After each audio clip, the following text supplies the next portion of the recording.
If you've been following my journey, you know I'm all about helping men design a life that truly excites them. Well, I'm pumped to announce that the Life Design Blueprint is launching on Saturday, the 7th of September, Australian Eastern Standard Time. Now, this isn't just another course. It's a 4-week transformational program designed to help you gain clarity on what it is that you really want in life, setting actionable goals, and developing the systems and mindsets that you need to achieve them. Whether you're looking to start your own business, improve your personal life, or just get more out of your day-to-day, this program is exactly what you need. And it is going to be run live over 4 weeks with yours truly. So I'm pumped to meet a number of you guys. Now, here's the deal. The course is limited to just 50 people. And I want to make sure that everyone gets the attention and support that they deserve. And as a special bonus, the first 10 people who join during this intake will get a free one-to-one coaching session with me during the course. And that is valued at $500. We'll dive deep into your goals, challenges, and create a plan that's tailored specifically for you. So if you're serious about taking control of your life and making real progress, don't wait. Right, spots will fill up fast. So head over to thementhatcanproject.com/Life Design Blueprint and you can book your spot there. Or better yet, just go to the show notes and you will be able to check it out there. I look forward to having you join me for this 4-week transformational program. Just a reminder that the next intake kicks off on the 7th of September, so just over 3 weeks away. To book your spot, head to thementhatcanproject.com or use the link in the show notes. I look forward to having you there. Now let's get this episode started. Welcome to episode 600. Today is the marking of a new beginning for the Man That Can project, which I'm about to announce a new brand name and the direction that it's heading in. I want to quickly share before we dive into this episode why, what it's come to, and what I'm most excited about. So over the last 600 episodes in the last 7 years, I have evolved as an individual. I have been seeking answers and doing my best to become the man that can be a great husband, the man that can be a great business owner, the man that can be a great athlete, and, fill in the rest of those sentences. I have been trying to lead by example and document the journey. Recently, I started feeling like that time had come to an end in regards to not wanting to have my name as part of the brand. So what I have now decided to do, and the rebrand is not too different, but it's just a little bit more clear.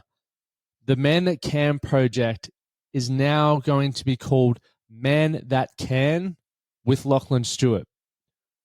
As I mentioned, I have been really seeking out answers, learning from people around what it means to be a man. And now I feel I have the answers that I need to continue and evolve into the next chapter. And now it's my job to express that and to share what I've learned truly and the processes, which is why we are now the Man That Can with Lachlan Stuart. So I'm nervous, I'm excited, but I definitely am ready for that new chapter. So I just wanted to say quickly, thank you for supporting me for the last 600 episodes and the last, for those of you who have been around since 2017, when the first episode dropped, it means a lot. I've learned a lot, as I said. I've made a heap of mistakes, but most importantly, I'm still standing. I'm still here, and that's one of the biggest keys. So thank you guys for being here. I know that the conversations and the direction that we're heading with this episode and this podcast is going to allow you to become the man that can in your own life in the way that matters most. So as it's episode 600, like I did with episode 500, I wanted to share some powerful life lessons that I've experienced over the last 600 episodes. And more importantly, it's 16 powerful lessons. So every day we live, our life should be getting better. I truly believe that because each experience offers us the opportunity to learn and to grow. But the data is telling a different story, right? Despite the potential for improvement, many people are still struggling. They lack confidence, community, and are left unhappy, underpaid, and unhealthy. Sleepwalking through life, they're waiting for the break, counting down the days to the next paycheck, and living for the weekend to escape reality for just 2 days.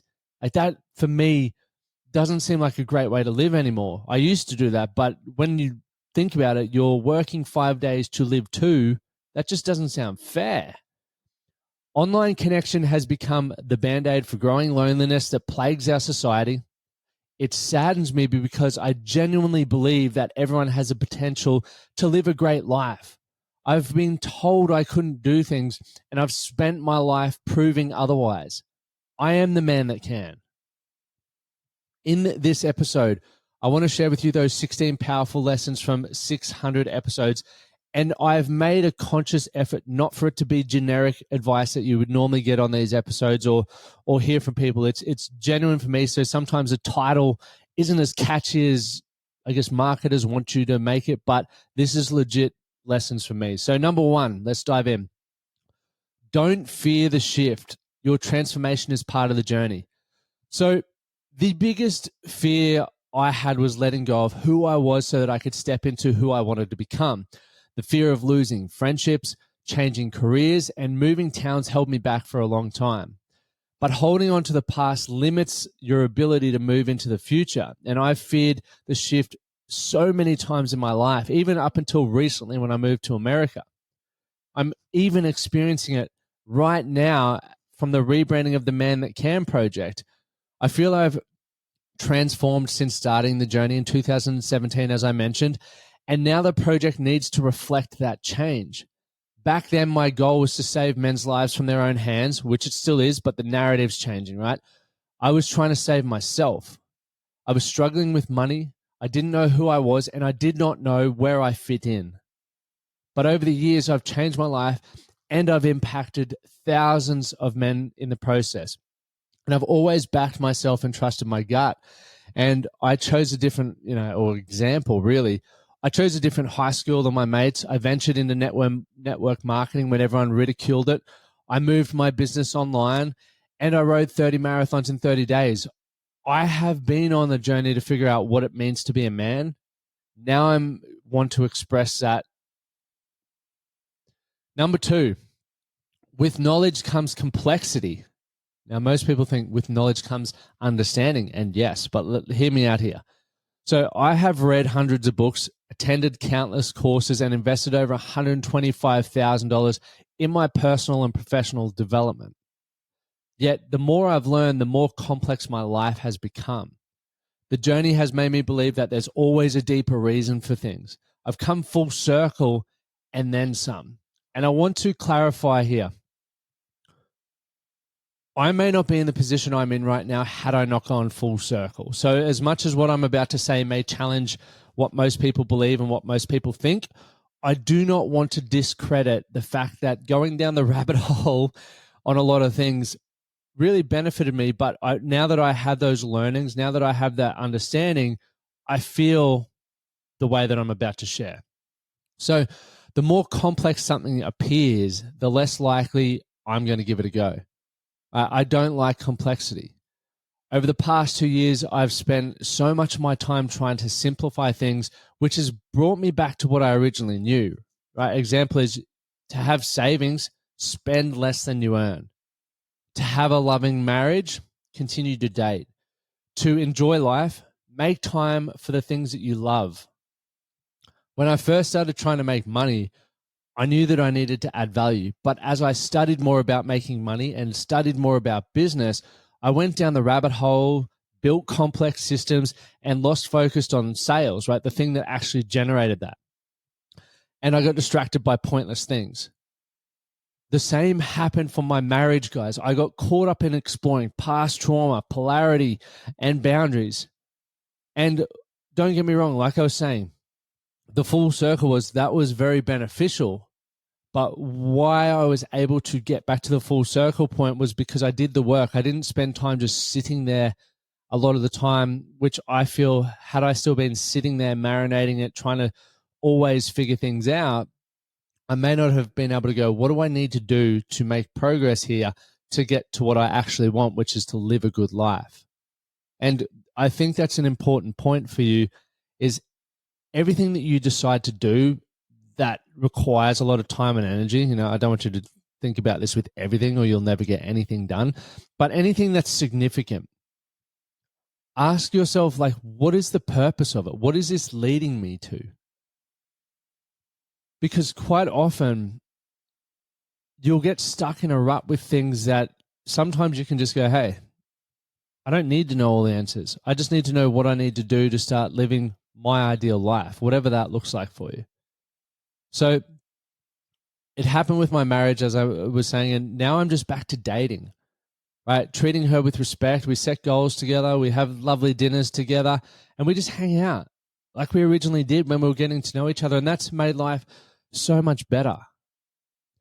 Life is no different, right? Vision setting, overcoming trauma, managing time are all important, but they aren't everything. I'm now focused on 12-week efforts. That's taking life one day at a time and simplifying it where I can, right? I put out next week, the episode, Building Your Life One Day at a Time, is coming out, because that's what I'm thinking about. And that's what I'm curious about at the moment, because I want to challenge the narratives that have got me to this point. And I think if you aren't challenging how you live, you're never going to see the full picture and really figure things out and really understand things. So 3, document and keep everything. Life moves fast, sometimes so fast that I struggle to remember what happened last week, let alone 4 years ago, right? Let alone 2020, even though COVID was a big point there. Reminiscing on memories with friends is something that I deeply cherish, and I found that having photos, videos, and even my podcast is a powerful way to recall events that have shaped my life.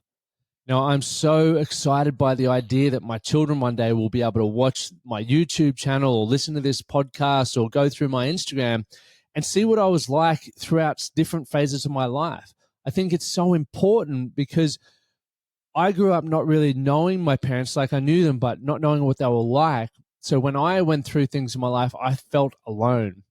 I think we're so lucky now that we can search things on YouTube or on Google and realize and recognize that, hey, I'm not the only one with this problem, or I'm not the only one who has experienced this, which then gives us that sense of belonging that a lot of people lacked. So I think that's a beautiful thing. And Jim Rohn says there are 3 treasures of life that help shape who we are. That's our books, our photos or now videos, and our journals, right? It helps people and also us understand what has influenced who we've become, how we've lived, and what we've thought. And it's a powerful thing to be able to read that, because if people like who you are or like the results that you have or how you live your life, you can give them the inside scoop. Hey, these are books that have made me who I am today. These are podcasts that have made me who I am today. These are experiences who have made me who I am today. Or these are thoughts that I've really struggled with or tried to make sense with over the time that have made me who I am today. Now, you don't need to document your life in public, maybe as much as I do, but it's definitely worth doing for yourself. So what I would recommend, and just see how this works, grab your phone out, go to the Photos app, and swipe back a few times. I'm going to do this now, actually. Let's just do this live while I'm on here. So I've got my Photos app open. And just scroll back. Like, I've got a lot of photos, but I'm going to go a couple of swipes. But go back a couple of swipes. Don't even look. And just when it stops, click, see what photo comes up. All right. For those who are watching on YouTube, you can see this is Las Vegas in Fremont Street. So when I think about this, like, this was such an exciting time because the NRL was in Vegas, and it was the first time we'd all been, my family had been to Vegas collectively. And the energy was insane because Shepherd were playing, and all down Fremont Street, it's promoting the NRL. Their faces are there. And obviously Vegas in itself is the city that never sleeps. So it was just such a fun time. Like, all of us were carefree and just stoked to be there because we knew I think we were there for 5 days, and then we were flying back to Australia after that. So we were pretty pumped about that as well. So that's just one of the examples, guys. You can reminisce on memories. Like, And it's such a fun time to just go back and reflect on life, how you were feeling. Sometimes it makes you recognize how far you've come. Like, it is such a cool experience. But you can do that. And then when a memory pops up, like, what does it bring up for you? Like, what is that experience like? Play around with it. Have fun with it. Number 4, writing solves a lot of problems. It's no secret that I battle with my mental health. You know, that's one of the reasons why I started this podcast back in 2017. I've battled with depression, anxiety, and shocking mood swings have all been a part of my journey. But these challenges have often impacted myself or the relationship that I have with myself and others. And over the years, I've always aimed to solve problems. And one of the most underrated methods I found to solve a lot of my issues is writing. Writing allows me to dump my thoughts, explore ideas, and make sense of my mind. I do it most days now. Literally, I've been doing it. This is how I wrote this newsletter that I'm reading. And I feel so much better for it. But if you haven't tried it yet, I highly recommend giving it a go. And I don't have a special formula. Look, you can get prompts. You can go on ChatGPT and say, ask me a question that I should understand today. But what I do that works really well, I guess I do have a special formula, but I just use the notes section on my phone. And whenever I have an idea or something, a question pops in my head and I don't have time to answer it now, I'll just write it down. And I've got a huge list in my capture section. Okay. And then when I pull out a book or write on my computer, I'll just go to that and browse and I go, which one jumps out at me that I want to think about today or I would like to write about? And that's my process.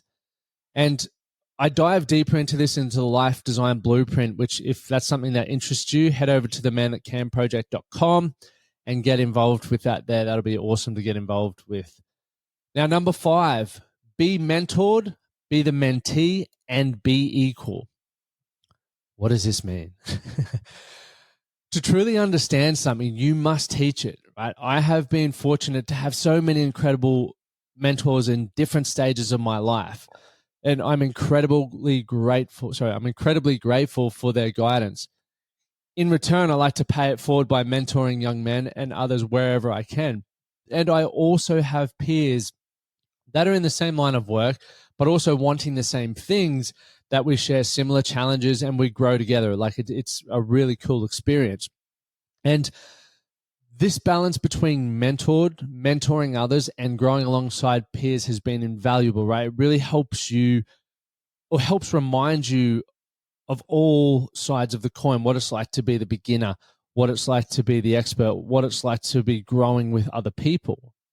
And it's such a really cool experience. So the beauty of having mentors is that you can learn from those who have already walked the path you want to take. You know, some great mentors in my life, Troy Morgan, Darren Bain, Dan Jancy, to name a few that just come to mind, but they've all had significant impacts on the man that I've become today.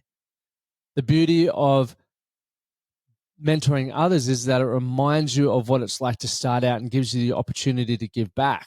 Now, I wouldn't say I'm old, I'm 33, but I get to chat with a lot of blokes who are around 18 to 23 and being able to mentor them, tell them what I was experiencing, what I was thinking, and just be able to be a sounding board for the things that they're going through is a really cool experience because the curiosity that they have, the drive and ambition to figure out life reminds me of what that was like in my, I guess, that stage of my life, and to know that that's just a normal thing, right? We can't do it any other way, I don't believe. Now, finally, the beauty of having those that grow with you is you share the journey together with people who truly understand what you're going through at the moment. So definitely find ways to be mentored, mentor others, and grow with people, right? We need community. It's such an important part that I've now realized. Number 6, we're flying through these. What are we at for time? We're going well. We are going well. So less is more when you do the right things. This is a lesson that only experience can teach. Early on, what you lack, in knowledge and experience, you make up for effort and quantity. But over time, you learn to identify what truly delivers the biggest returns. So this allows you to achieve the desired outcomes with less efforts. For example, when I started out in business, I poured countless hours into every aspect of my work, often without seeing the results that I wanted. And that was frustrating. Let's take a quick break. Are you tired of waking up with a dry mouth, feeling sluggish? I was too, until I discovered the power of mouth taping. I read a book called Breathe, and it opened my eyes to how I could get a better sleep. So I started taping my mouth, and the results were astounding. Not only did I wake up feeling refreshed, but the data on my Whoop suggested I was getting more REM and more deep sleep, which led to me feeling better every morning. But I wanted a better solution, not just sticky tape, something that was effective and comfortable. That is why I co-founded Recover Right with a few friends. We are dedicated to helping Australians get fast and easy access to mouth tape and nose tape so you can breathe better, sleep better, and recover right. Use the discount code TMTCP for 10% off at the checkout. Sleep better with Recover Right. Now I've learned which actions and strategies work best for me, and I focus on those actions while saying no to everything else. Now, this shift has allowed me to work less than I ever have. I still work a lot, don't get me wrong, but while earning more than I ever have before. And it's an incredible experience, and I want more people to discover this for themselves. And it probably takes me back to a newsletter I wrote a couple of weeks ago around the power of leverage, right? Allowing 1 unit of time to deliver more results, similar like Jeff Bezos has done, Elon Musk, anyone that you know that seems like they're playing golf every day of the week, but they're still driving around in their nice cars and have time for their family, etc.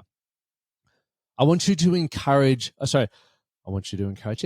people. But I want to encourage you to reflect on your own journey. What are the key actions that drive the most significant results in your life? Focus on those. You might find that less truly is more. That is why the Strong Men of Value Academy adds so much value to so many men's life. You track what you do and you get the feedback from other men and you continue to refine. And it's such a powerful thing. So now when people ask me, they're like, Lockie, your days, like my calendar even, and I was saying this at the most recent workshop, my calendar is nowhere near as structured or full as it once was. And that's because I've realized, one, I don't need to do all of the things that I needed to do. I don't have to prove myself.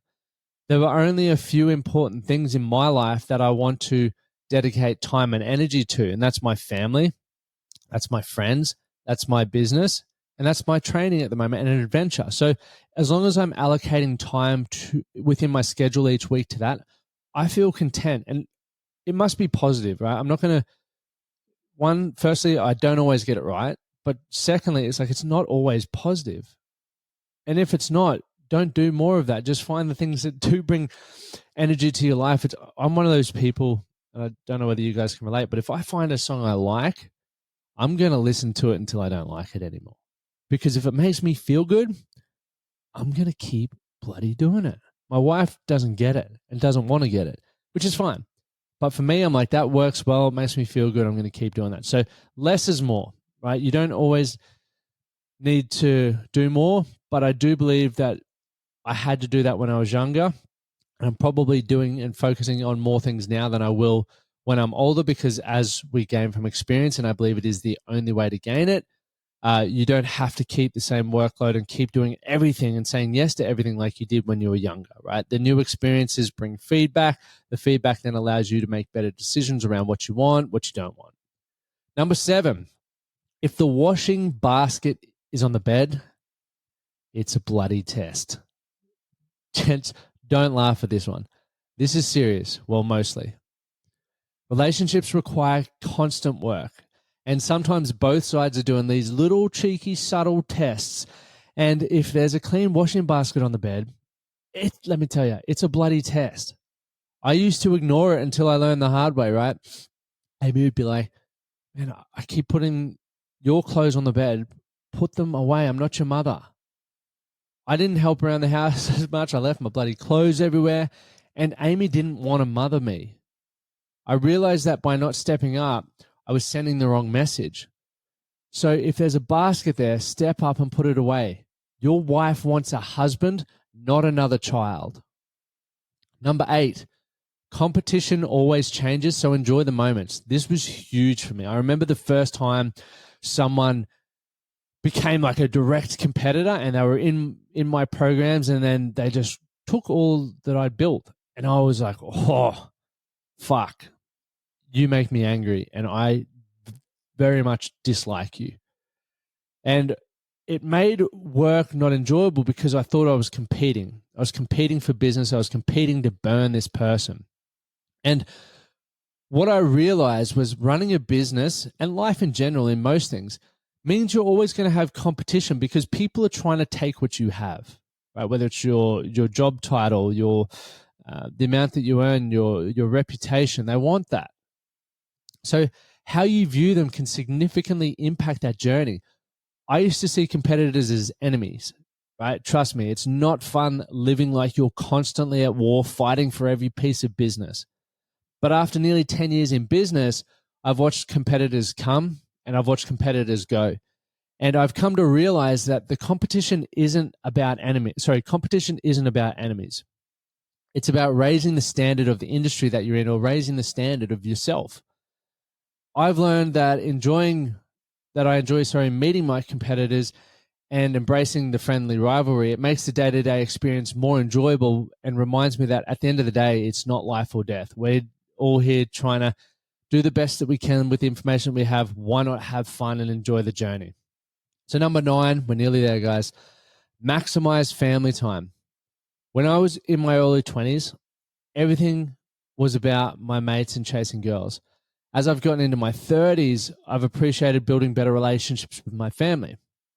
I speak to them more than I do anyone else, to be honest. And the relationship has changed to where I approach them as friends now more than family. Like, they're still family, but the relationship we have, how we talk to each other, is like friends. And it's so much different to what it once was. And I do believe at the end of the day, when things are all said and done, that all that will matter is the quality of the relationships that we have with people. So one thing that I do believe, I personally learned this through time and through experience, but I do believe that if you're listening to this right now, regardless of the age, you could do this right now. Start investing in the relationships with your family. Right? Seek to understand them, treat them like friends, like really invest in those relationships because they care about you more than anyone else.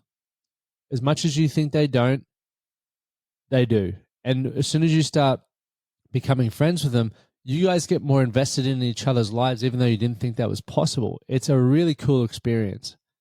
So number 10, make as much money as you can in your 30s. In my late 20s, I didn't stress too much about money. Like, I wanted to earn a lot, but I wasn't stressed about it. I didn't have a heap of responsibilities like I do now. But now in my early 30s, I'm focused on making as much money as I can during my prime working years. I believe 30 to 40 is the prime working year. For me personally, right? Use your own time frames, but I've built great skills, credibility, a solid network, and have plenty of opportunities. And I don't have kids yet. So even if I have kids in the next 12 months, they'll be 10 by the time I consider my prime working years over, which is cool because I can set myself and my family up for a future that is going to be rich and full of time and not having financial stress. So by maximizing those next 10 years, I aim to secure financial freedom that will allow me to be fully present for my kids and family as they grow up. I want to enjoy life. Number 11, stay fit, stay focused. The fitter I am, the better my life is. I am more confident, I have more energy, my mood improves, and I'm more productive in everything that I do. Fitness isn't just about physical health. It's a foundation for a much better quality of life. Look, I don't always feel like exercising as much as you guys may think I do, but I've made it a habit. Just like brushing my teeth, every day I have a program to follow, and I just get up and I simply get it done. I've allocated time to it. It's a non-negotiable because I know that the long-term benefits far outweigh the temporary discomfort. Consistency is key here, and it's not about the intensity of every workout, but the commitment to showing up every day, whether I'm lifting weights, going for a run, or practicing mindfulness through yoga. I stay focused on the big picture, a more healthy and vibrant life. Number 12, learn something new, get uncomfortable. I'm always putting myself in a position to be the beginner, right? And I still find it awkward, and I still find myself being challenged with it, where I have to put my hand up, ask for help. I have to stumble in front of people when I feel like a loser, right? But there is something humbling and rewarding about starting from scratch. It makes me appreciate the journey even more. And over the years, I've taken on learning the guitar, being Shepard's photographer, diving into plenty of other new skills. And one thing that I've realized is the only way to truly learn is to drop the ego, ask the questions that you need to find the answers. That's it. Then you've got to put in the reps. For me, that means playing guitar most days for about 10 minutes. It's not record-breaking practice sessions or time, but it's just about the consistency. Those 10 minutes add up, and over time, they will lead to the progress that I'm proud of. Do hard things. We talk about this a lot. Life can be hard. Curveballs always come in. Financial stress gets us, relationships break down, and so much more. That is the experience of life. We have worked so hard to put ourselves in a comfortable position, and you probably have as well. While that's great, we have removed opportunities to train for adversity.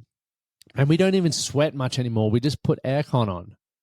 So how do we respond to life's adversity if we can't train for it? I choose to do hard things to test myself. And because of this, I managed to respond to what life throws at me much better than I once did. So find ways to do hard things, right? And hard things are different for every individual. Just do something that challenges you. Number 14, if you feel lost, you won't find yourself in the bottom of a beer. No, as much as all the country songs tell you you will, I've tried it and you won't. So you won't find answers in the bottom of a beer. Beer is a temporary escape, not a solution. If you're feeling lost, the real journey begins by looking within. It's about recognizing the long-term changes that come from new actions, creating new habits, and rewriting your story.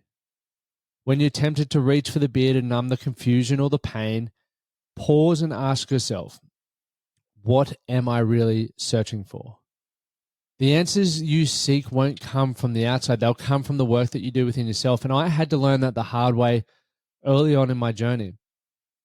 I always turned to recreational drugs or beer to numb my current reality. So what I learned is start by setting small goals, making deliberate choices, taking consistent steps towards the life that you want to create. And over time, these new actions will build a new direction and one that aligns with your true self. And when you've done the work, you can, when you've faced the discomfort and made the changes, that's when you can truly enjoy a beer in celebration for how far you've come. Right, number 15. Well, this is 15 and final. I didn't put a 16. Caught myself here. Talk about sex and money. Sex and money are two of the most important yet often avoided topics in our life. They can bring immense joy. We all know that. Bloody oath. But they can also be the source of frustrations and resentment. The more I've talked about these subjects, the better my finances have become and the more fulfilling my sex life has been. And it's not just about the act of talking. It's about the honesty and openness that these conversations foster, the depth in the relationship with time, money, and sex, all of these things. And I've seen resentment build up in myself and in other men who don't have the sex life they want or aren't financially secure. Now, this often ties back to small, seemingly insignificant things like the clothes basket on a bed, a sign of an unspoken expectations or unmet needs. But there's always more to the story that needs to be discussed, right? When you start talking openly about your finances and your sex life, you'll find that these conversations can improve many areas of your life. Communication breaks down barriers, clears up misunderstandings, and allows both partners to feel seen, heard, and supported. By addressing these topics head on, you're not just improving your financial and sexual health, but you're strengthening your relationship, reducing stress, and building a more connected and fulfilling life. Who does not want that? Right? That was a huge learning for me. So thank you guys for being here for the last 600 episodes, or even if you're just tuning in for the first time.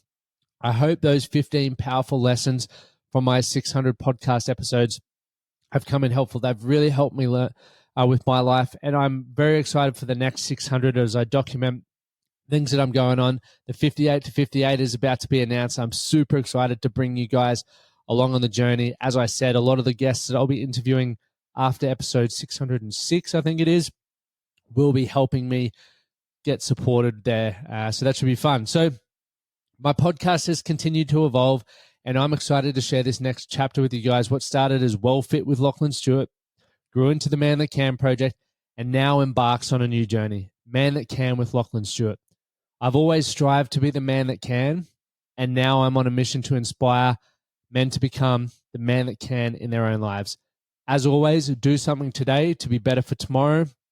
If you enjoyed this episode, make sure you hit the subscribe button, share it on your social media, and tune in next week. Thank you. Thank you for listening to the Man That Can Project podcast. My name is Lachie Stuart, and I hope you enjoyed this episode and found it helpful.